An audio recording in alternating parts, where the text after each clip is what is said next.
Chapter 8. The Foxes Begin to Starve. That evening, 3 tents were put up in the crater on the hill.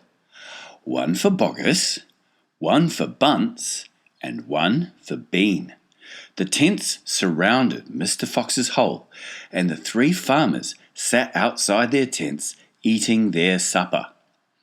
Boggis had 3 boiled chickens smothered in dumplings. Bunce had 6 doughnuts filled with disgusting goose liver paste, and Bean had 2 gallons of cider. All 3 of them kept their guns beside them. Boggis picked up a steaming chicken and held it close to the fox's hole. "Can you smell this, Mr. Fox?" he shouted. "Lovely tender chicken. Why don't you come up and get it?" The rich scent of chicken wafted down the tunnel to where the foxes were crouching.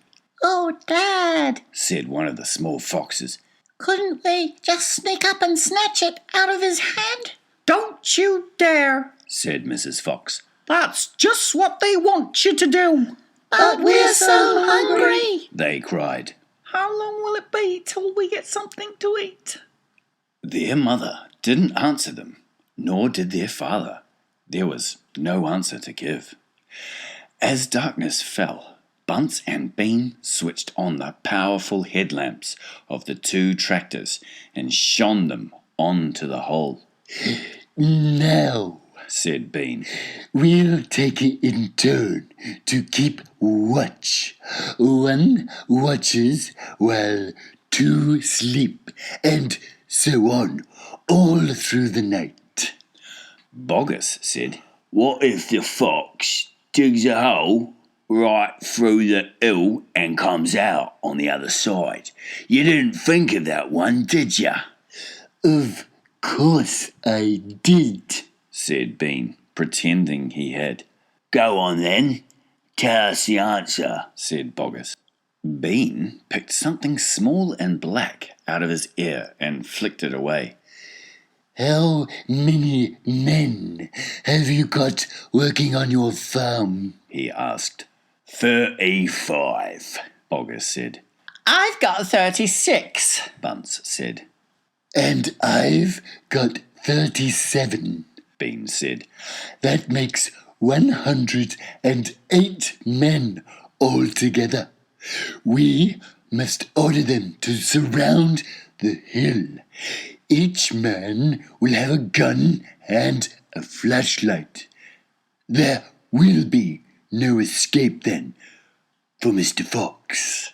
So the order went down to the farms, and that night 108 men formed a tight ring around the bottom of the hill. They were armed with sticks and guns and hatchets and pistols and all sorts of other horrible weapons. This made it quite impossible for a fox, or indeed for any other animal, to escape from the hill. The next day, the watching and waiting went on. Boggis and Bunce and Bean sat upon small stools, staring at the fox's hole. They didn't talk much. They just sat there with their guns on their laps. Every so often, Mr. Fox would creep a little closer towards the mouth of the tunnel and take a sniff. Then he would creep back again and say, "They're still there."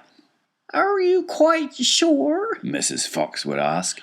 "Positive," said Mr. Fox. "I can smell that man Bean a mile away. He stinks."